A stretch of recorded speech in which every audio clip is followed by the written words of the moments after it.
the talk. So I'll introduce Suman and allow him to take the floor. Thank you. Thanks, Warren. Thank you very much. And first of all, I would like to thank to invite me for this presentation. And of course, today you can see the title, Machine Learning at the AIHW. So Warren already said, my name is Suman. I'm working in Australian Institute of Health and Welfare. So today I'll be talking very high level things. Definitely, there is no equations math there. So, and of course, this is almost 6. So it's very high level. So hopefully it will be very easy and high level things. So, first of all, about me, very quickly, Warren said a bit of things, just to background. My background is computer science engineering. I did my PhD in University of South Australia, more data transformation and integration things, or data modeling, we can call. Then I worked at postdoc and research scientist in CSRO Data 61 in Hobart. So most of the things I did in CSRO are different domain projects. You can see agriculture, aquaculture, energy, mining resources, but mostly sensor and environmental data. And the purpose was using machine learning or data mining things for decision support systems, using predictive modeling or pattern discovery. After leaving beautiful Hobart, then I came to Canberra, joined Public Service Department of Health, Commonwealth One, as a statistical data modeler or advanced data analyst. So you can see from the domain, those domains, then I moved to health domain. And I work with the Medicare statistics team. So probably you have heard this type of Medicare forward estimate models. That is actually more statistical modeling of projecting future scenarios for MBS costings and other things. And also they have other model, it's called safety net model that is used for projection to do lots of costing, budgeting, and policy things. I did a bit of like abnormal pattern detection using data mining techniques for compliance things. So that's the Department of Health thing, very practical use for policy or different scenario for finance and budget things.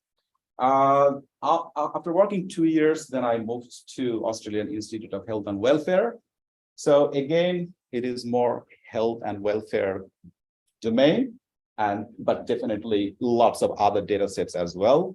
So first I work with data strategies unit, and then I work with specialist capabilities unit. So probably just to tell, we give more expert advice on different statistical and other geospatial things, technical things in that unit. So since then, actually, I work or led lots of projects, mainly machine learning, natural language processing type things. I'll talk a bit of more. So that's actually about me, but it also tells what I work in there. So today,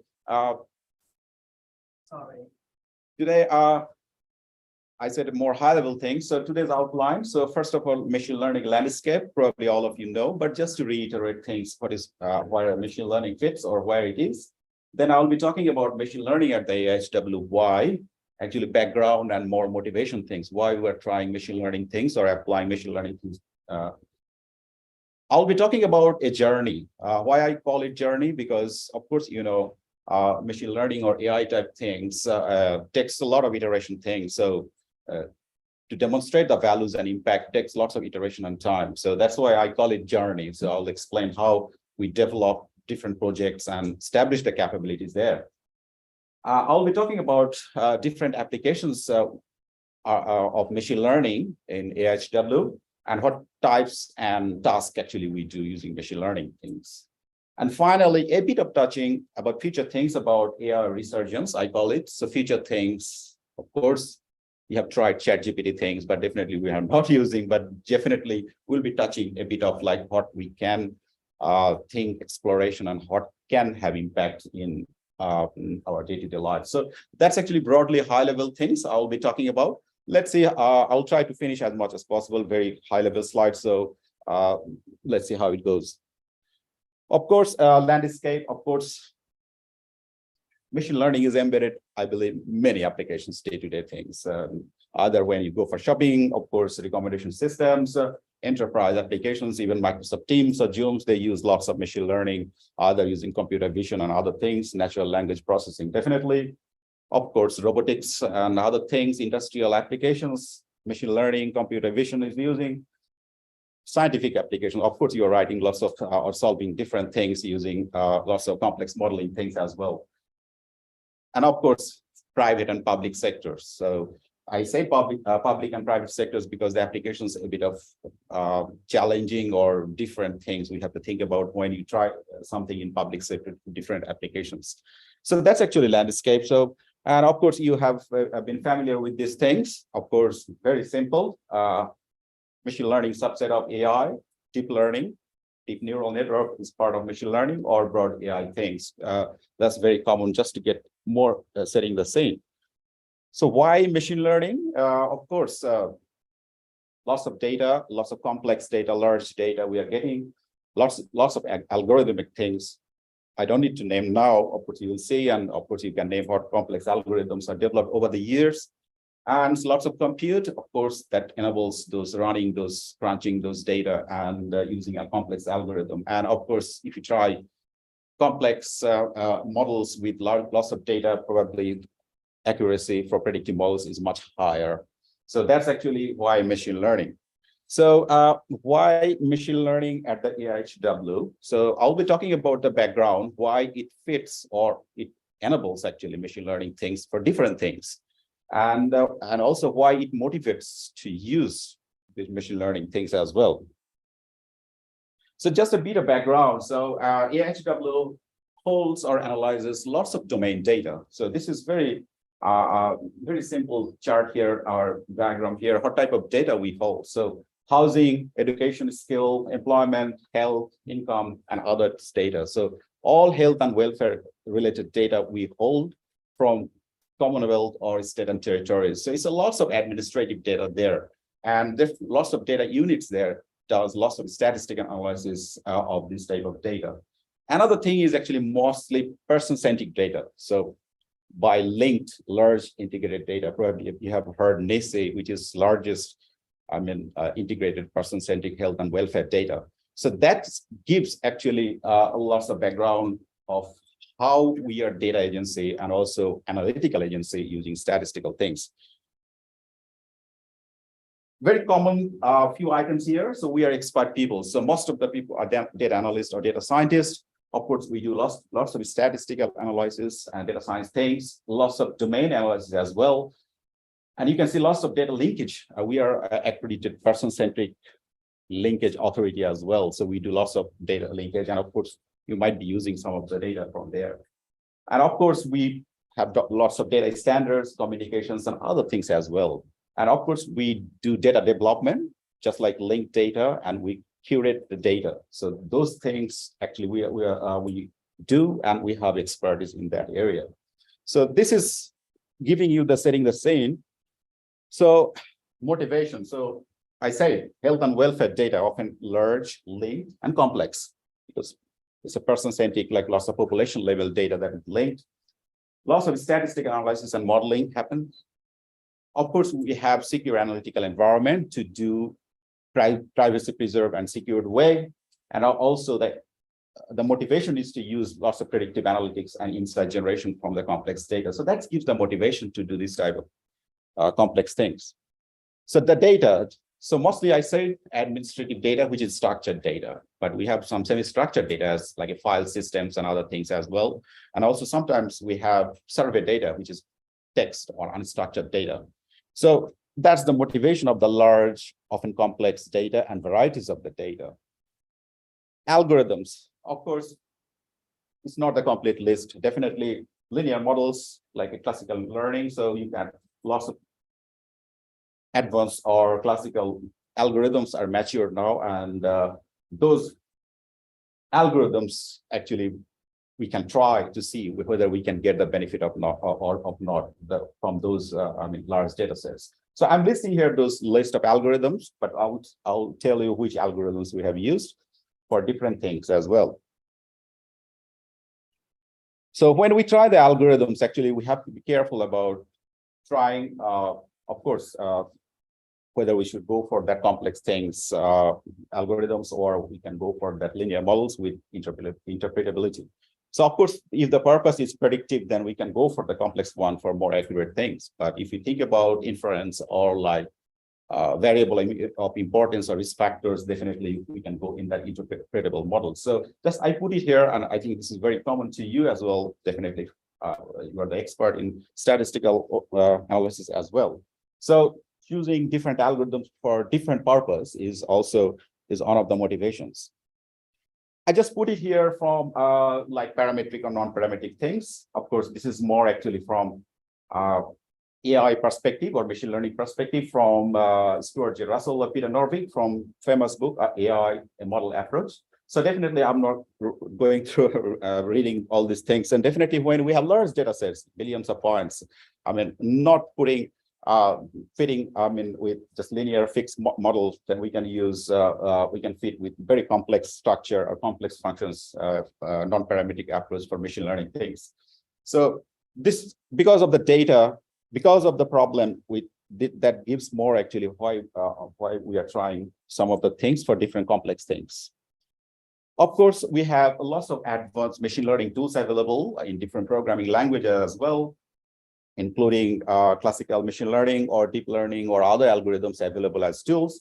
And of course, high performance secure analytical environments that actually gives motivation, I mean, enablement of using this type of machine learning as well. Now coming to machine learning at the AIHW. So I try to put it here two important things, efficiency and timeliness. So not only just using machine learning for analyzing the data for and reporting purpose, because AIHW does lots of data-centric activities. Data validate. I'll show the list what we do, where actually it can help as a tool, data-driven tool or machine learning augmented tool to help that business process improvement. So streamline data-centric activities. So there are lots of data-centric tasks, and also it gives the productivity. And of course, the value-added analysis. So of course, we do lots of statistical modeling, but when the data comes very complex in nature and large, then we can use this machine learning algorithms for generating large data for generating insights and other things as well. So that's why this is more high-level statement that how we can be benefited and impacted by machine learning applications. So here is the list of things couple of them we have successfully tried as a tool, and others are like ongoing things and also in potential things. So definitely predictive modeling. So first thing is actually data linkage and integration. So we do lots of data linkage, large linkage actually in AIHW. So we have probabilistic linkage model, but in that linkage process, there is a process called clerical review, where actually the probabilistic model spits out the weights or matching weights of person names, where actually it needs lots of manual checking. So in that case, we use machine learning applications to matching as well, and it gives more than 98%. I'll show that in explain more. So we use machine learning for data linkage clerical review to reduce lots of manual things. Data validation. So when we collect the data or we process the data, we check lots of inconsistencies as well. So machine learning can do lots of automated or augmented, data quality checking, especially outliers, abnormal train and other things, which requires lots of human checking or manual checking. That's actually we're doing data validation things. Data de-identification. This is very important because we hold lots of person-centric data. So sometimes we need to identify and de-identify lots of personally identifiable information. For example, date of birth, name, gender, address as well. And many things are actually natural text. Sometimes it's very hard to detect human. So that's why actually we're developing the tools as well. Data quality improvement, lots of data sometimes comes with different format or structures. So structuring automated way using machine learning as well. We don't do any imputation or other things using machine learning, but we do standard, making the data standard format. For example, address can be very scrambled or other things, but we make it structured, those things. Data classification and coding, because we have lots of health and welfare data and actually health domain data. So there are lots of classification like ICD-10 coding and other things. There is a potential to classify which code actually that's there. Other thing is data projection, is actually forecasting and forward estimates, other things. We're just exploring how machine learning can help with data projection for long-term and short-term, but we didn't try that much. Yes, it's more time series thing as well. Other application stream is actually insight generation and knowledge discovery. So definitely clustering, which is unsupervised learning, for discovering patterns like different service patterns from large administrative data. Also, lots of data unstructured. How can we get the structure from that data, from unstructured data, like survey data? So that is also applications of the machine learning or natural language processing as well. And of course, when we go for explainable model and other things like risk factor and other things, definitely linear model as well, but plus we can use machine learning as well. And we have tried a couple of projects as well. So these are the applications area. So I try to classify into two streams. So one is how can we improve the business process using machine learning tools as augmented data-driven tools. Other is where we can use machine learning for insight generation, for reporting and other useful information discovery as well. So in types and approach, definitely predictive models, so supervised learning and descriptive unsupervised learning, those we have tried, but there is more AI type things, which is called reinforcement learning. We don't have that type of applications, but we did try. So that's why those two types of approaches actually we use for machine learning as well. And common task classification problem, regression problem, clustering, and anomaly detection. So those are the things actually we tried in different projects listed in previous slide. So in the beginning, I say that machine learning actually it takes time when we try to develop something data-driven tools. It goes for lots of iteration and other things as well to demonstrate the values. So machine learning journey in AIHW, it took a time. Definitely, I think in public service, it's a journey because you have to demonstrate where it is giving the productivity or novelty or improvement in different areas. So we started our first project in 2018. So that's why we call it capability starting or initiation. One of the things is that machine learning is actually applied in different projects to demonstrate the values and show the values to the stakeholder or business units, and also get approval from the senior executives that AI is getting the values and this is a good investment. So that's why when we go for proof of concept project where it is showing the values, then we go for capability assessment that, okay, so this is more actually giving more values early, then can we grow in different projects as well. So in 2020, we started to establish the machine learning team to grow with different skills as well and different projects as well. Then actually in 2021, we went for a capability maintain because retaining the machine learning people, data science people, and then we went to capability growth. Because to do the lots of projects actually and keeping those projects running and showing the values, actually it needs a team of data scientists or machine learning to do the work. So that's why I call it journey. And every step we had to demonstrate that actually machine learning is giving values to business process in day-to-day things. So that's why we call it journey. And we have now established machine learning team in AIHW. So the capabilities actually data and domain knowledge. And of course, I believe you will agree that actually no machine learning or other modeling things is worked very nicely without the knowledge and how we domain knowledge and expert interpretation of that area. So because only the domain people knows the database and how it works. So definitely data and domain knowledge. So definitely AIHW has a history of working with large data for different areas. So when it is applied for any type of modeling or improvement, the domain knowledge captured over the years is very important to translate what's actually it's giving the machine learning output or modeling things. Definitely other thing is process, like sometimes there is a complex project process actually where it needs approval like ethics or other security approval, like whether we can do this type of project as well. So that's actually another thing. Skill definitely growing.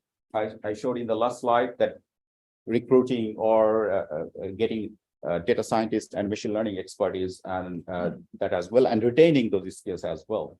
And we can't do isolatedly any machine learning things. We need technology and tools. Like if you want to do crunching millions of person-centric data, for example, all populations of Australia, or lots of data. So we need platform and tools in a secure environment. So we have those capabilities and grown over the time to enable the machine learning or complex projects. So that's why I'm just presenting here that how we develop the capabilities at the AIHW.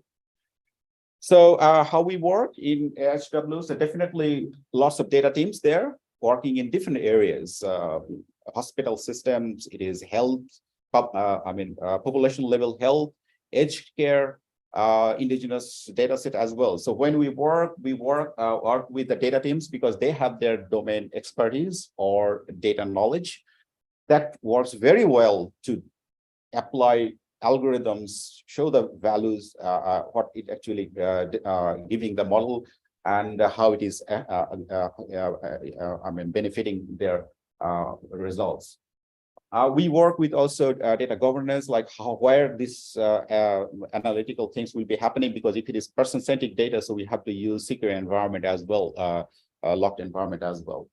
And also the tools and other thing, infrastructure as well with IT. So that's actually those functionalities actually very necessary for enabling a successful machine learning project. So those works very well when actually we try some complex things. So machine learning project activities, this is more actually like a workflow, because if we try to develop a machine learning or data-driven tool, so actually we followed this structure. So definitely data collection and access necessary and sufficient, that actually helps for machine learning project. So next step, we do exploration and preparation, model development. In that phase, actually, we try lots of algorithms or modeling scenarios, and we see which one gives more predictive accuracy in the evaluation phase, and then model deployment. Because if you want to use the tool, of course, we need a production level tool that users can use easily. If I'm just talking about machine learning tools, but if it is for using machine learning technique to analyze data, just like an on-off thing or regular thing to generate insight, other things, that can be also used as well as a deployment if it is periodical insight generation from the reports as well. And of course, model monitoring and maintenance, because when we use some tool for data-driven tool using machine learning, then we need to see how the model is behaving over the time as a production tool. So this is standard activities we use for machine learning project. Another important lesson learned from our project's success is actually this workflow. So we start with a proof of concept project, because sometimes the machine learning project, you have heard that many machine learning project or AI project takes long to demonstrate the values. There are lots of reasons actually, because the key skill people left, not enough data access to develop the model for a very accurate model. Also, like not demonstrating the values early, so that you need to show the values early so that the senior executives or key business people know the benefits. So actually communicating with the results very early and documenting any issues and challenges is very important. So many machine learning project or data-driven project, either as a tool or some product, actually sometimes takes long. And then actually sometimes it feels frustrated that what's going on with the machine learning or data science project. So we took this agile approach that actually when we start the project, it doesn't need to be very 100% like accurate or model, but demonstrate the values and talk early what it is giving. It is 80% or 90% accurate model. That's fine, but how it is working, but not using day-to-day things. So identify any issues, quickly demonstrate and communicate results so that the stakeholder or those who are actually sponsoring the project for machine learning and data science project actually feel confident that, yes, something is going on and this is like incremental rather than waiting for long to see the results. So that's actually and also selecting a very key project, which actually gives you insights or success very quickly, not like arbitrary selecting, a very key project which actually demonstrate the values. Then we can go for improvement.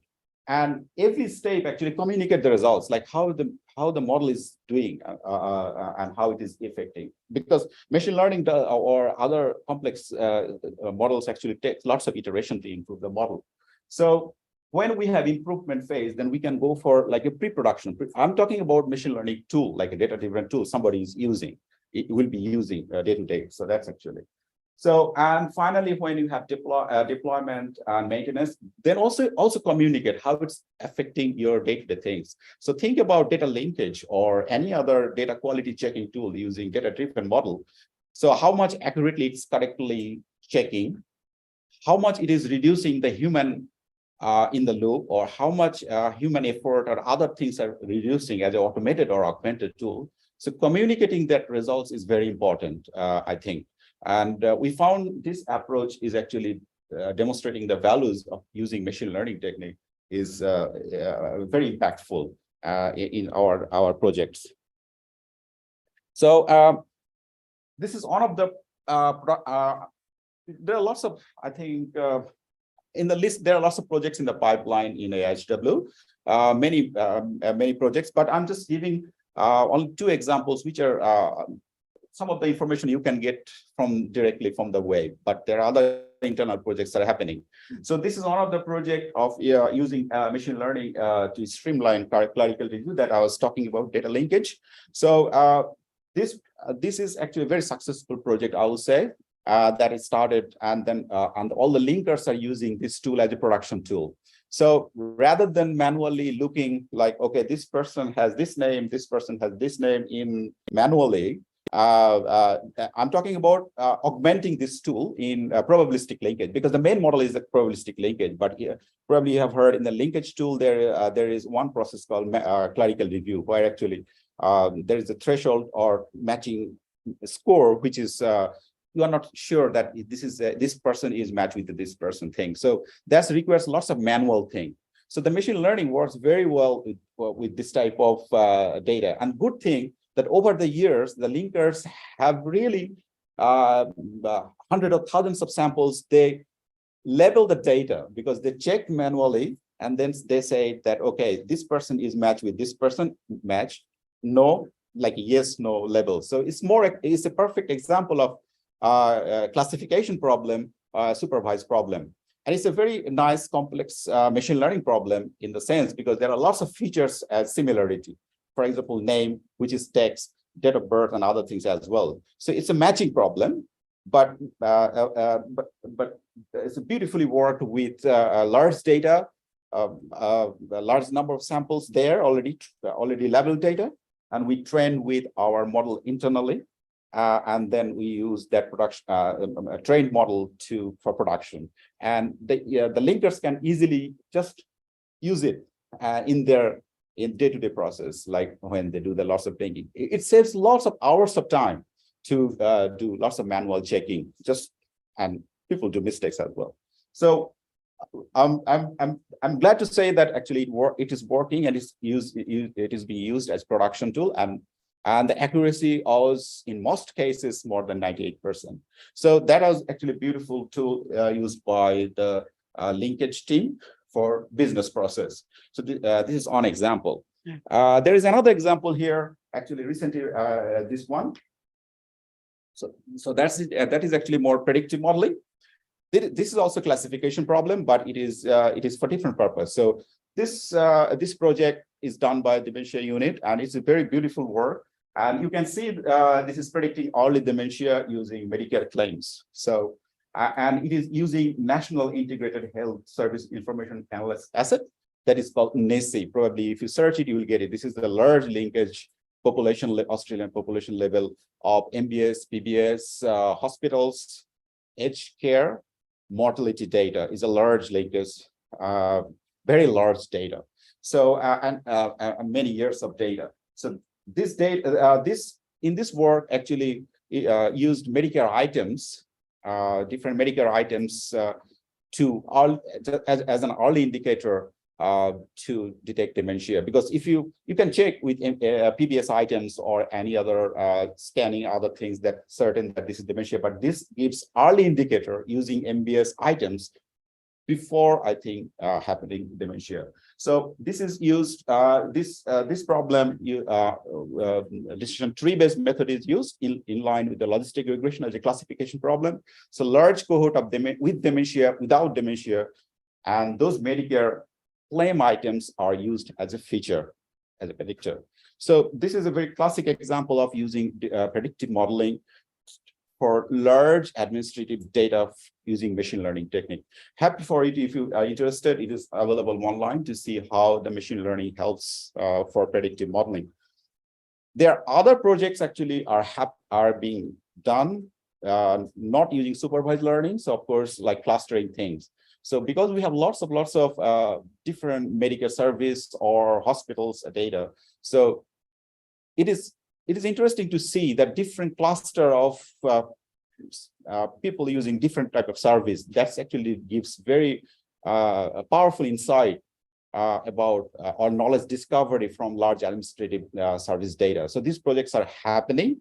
Hopefully sooner or later we will get that type of publications there. But most of the projects in machine learning, we're trying to improve the business process in a data-driven business process using augmented tool. But of course, we are there are lots of projects we are thinking planning for this type of reporting purpose that actually goes for informed decision and other things as well. So these, I just gave 2 examples here just to see how we are using machine learning. We have carefully selected those explainable models. So in this paper, actually, decision tree method is used, but definitely scope to use other ensemble methods like random forest to get more accurate things. And I carefully also say that actually more classical machine learning things, we are aware of explainability and other things as well. So definitely, I believe, or if you look at the literature, definitely tree-based methods or ensemble methods are widely used, all the research and scientific community and accepted. So that's a bit of more explainable models as well, rather than going more neural network or deep learning based approach. But when it comes to natural language processing type things, so if I go for just quickly back to a couple of examples, here.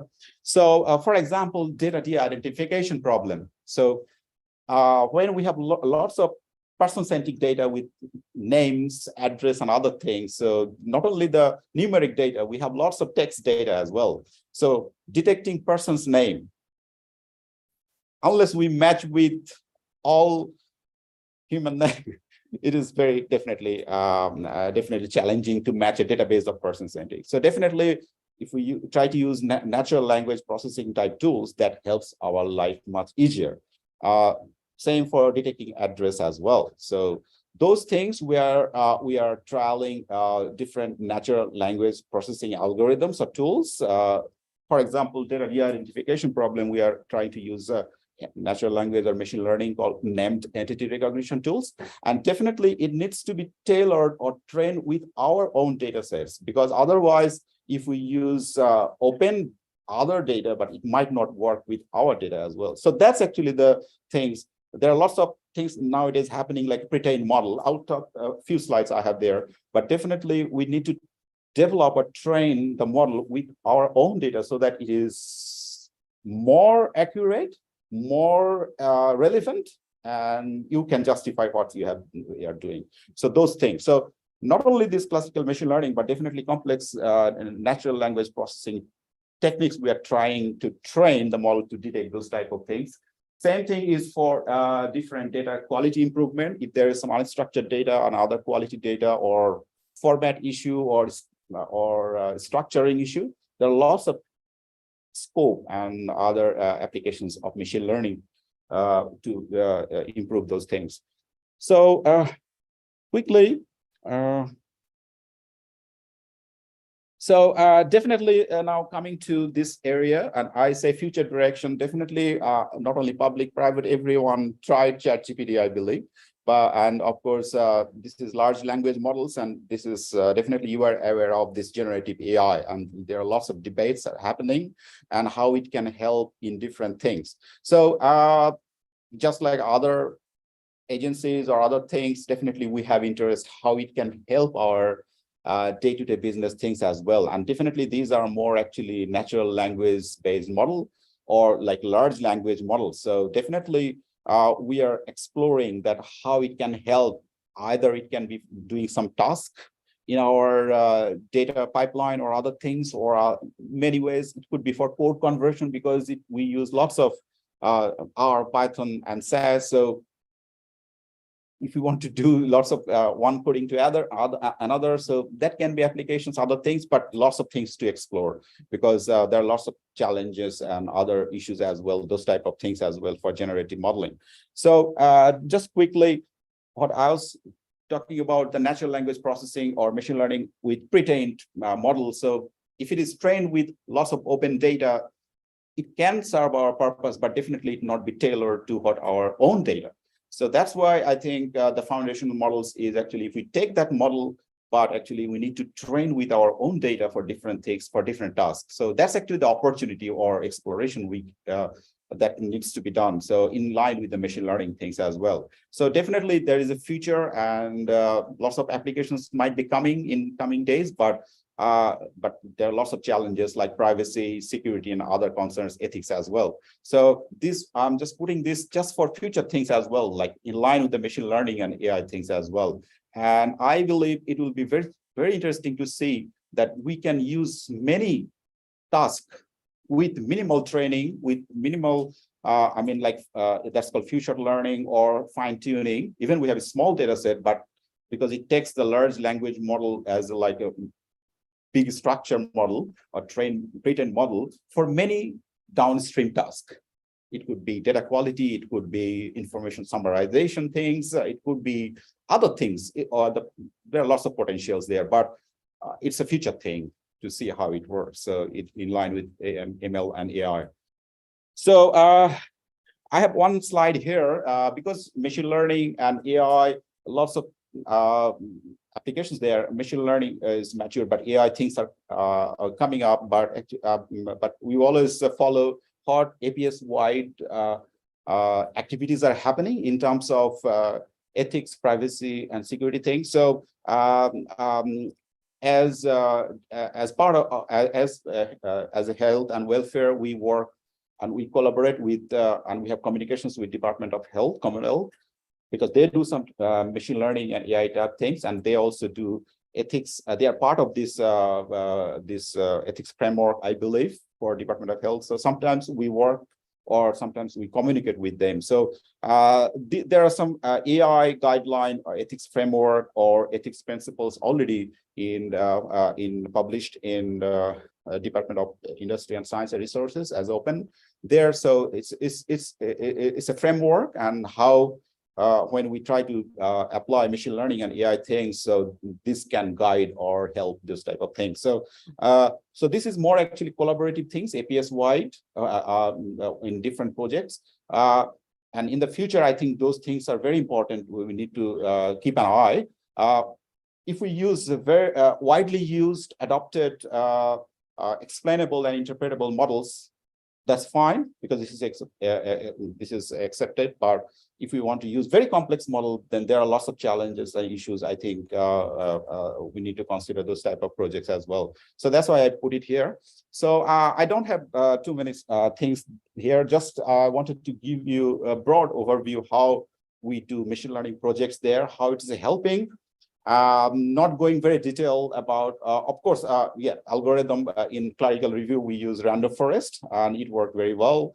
And the other paper, they use distribution tree-based methods. But in NLP, we are also using different pre-trained architecture or models as well, complex models for data de-identification of natural language processing. But there are other projects happening. They're trying different algorithms, but it depends on the case-by-case nature of the data and the problem, and also how accurate it can be, and how can we interpret the results and accuracy as well in that type of machine learning models as well. Definitely for publication purpose, our always preference is use explainable and simple models from linear to tree-based methods, so that you can easily explain what is happening other association or risk things. But for as a tool for day-to-day things, there is a balance of complex models because you need some predictive accuracy much. That's actually expected that you need lots of accuracy in those type of tools. So that's we are always keep an eye and try to make the balance of using different algorithms and methods. And of course, we work with the data people, actually domain people, where actually it fits and whether the results are actually meaningful or not in different domain projects. So that's actually without domain knowledge or understanding of the data, actually, it's hard to interpret the results, whether it is working or not. So that's actually the lessons learned and how we are growing. And we are trying forward for different projects in machine learning, and we are growing. So that's from my presentation. So I'm more than happy to take definitely very high level or anything, any questions if I can answer, or otherwise, yeah, thank you very much.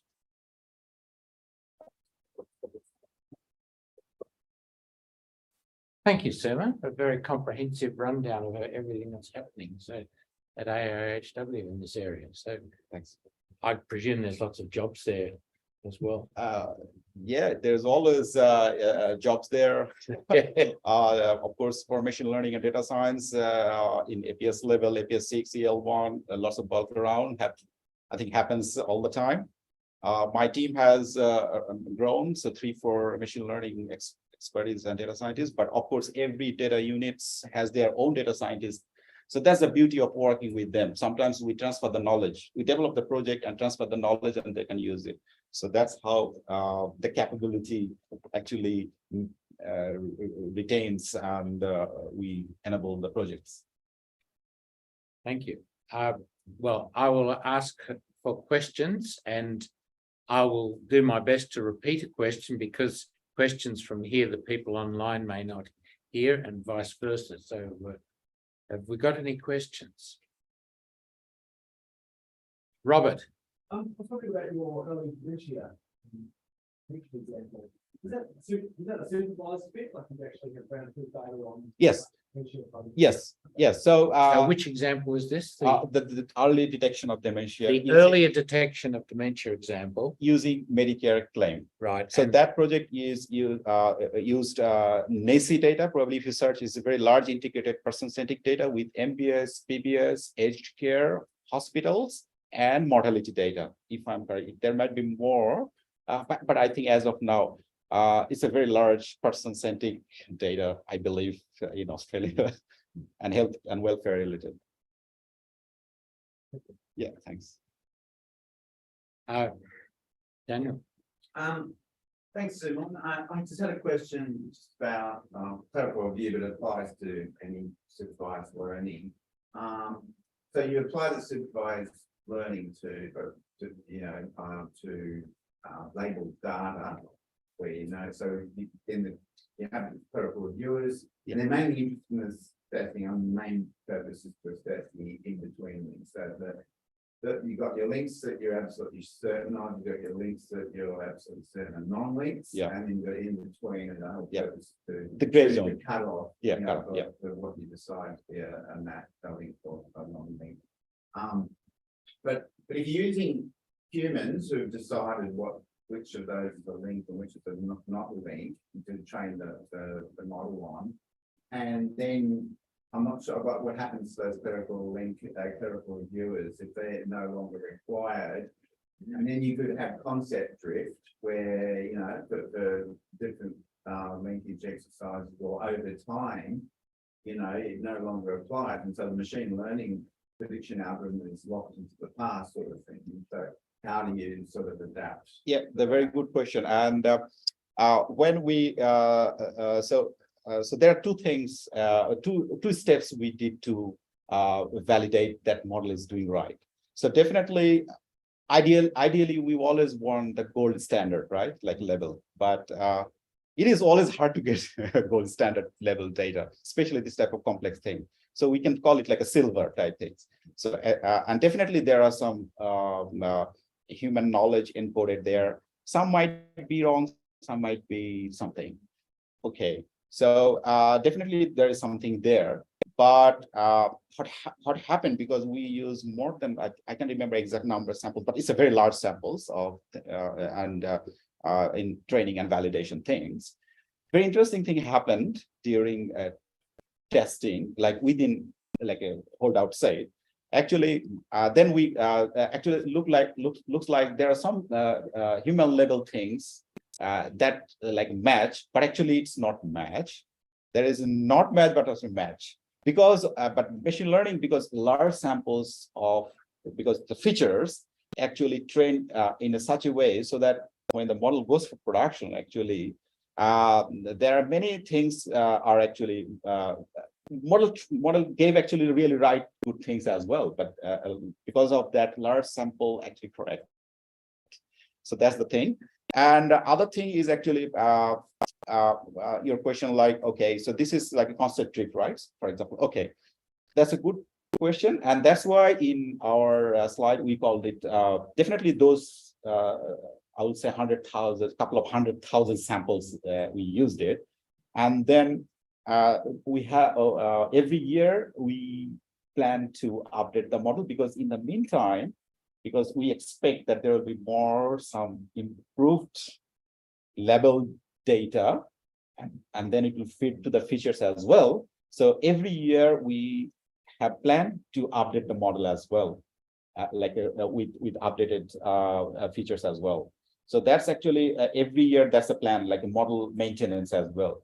So yeah, and also there is not like completely completely human actually takes, like it's completely not off, because they use, I think, you know, like they use that cutoff range from that output, that human, because labeling those list of things, and then use that cutoff. So so far when it's good production, actually the linkers are very comfortable to see that cutoff range, to select the cutoff range from the machine output, and they have just like a quick eyeballing or something, and then they're certain that, yeah, that's not doing something bizarre.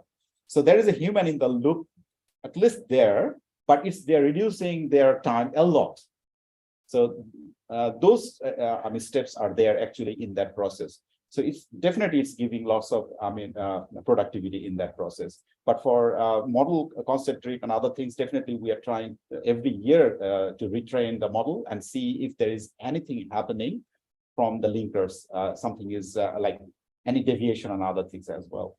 So do you hire some more clerical reviewers to do clerical review to get more labeled data to we don't hire too much, but definitely we have lots of linkers now. I think there are lots of two teams now.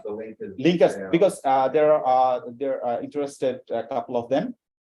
They do this type of like evaluation type things in terms of the day-to-day business things, whether this is doing correct or not. So we have 3 or 4 interested people that do it. That's actually I say that we transfer the knowledge as well, like how it is, what is happening behind. So if any technical issue happens, like using machine learning team goes there, but they're more expert now what's going behind to see any deviation is happening. So that's a good thing of transferring skill in them to them as well. So there are some data scientists there working as well.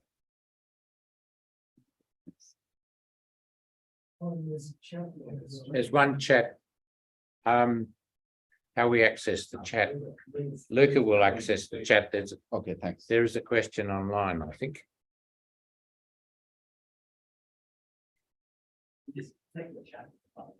All right. So the question is, how does your data linking process differ from NADIP hosted by the ABS? And are we duplicating efforts with ABS? If I understand this question correctly, so I'm just talking about how machine learning helps in data linkage process. So I'm not talking about any product. So Madip is, I believe, this is ABS, and as integrated data sets, Nisi is from AIHW. So definitely it's not. I'm not going about product things. I'm not going about Madip or Nisi, because these are product level things. My talk is not about data set level. I'm just talking about the data linkage process, where actually machine learning helps. Just to clarify, because Madip is a data product, NIS is a data product, an integrated data link product. So probably that makes answer that question. Just to clarify, very simple.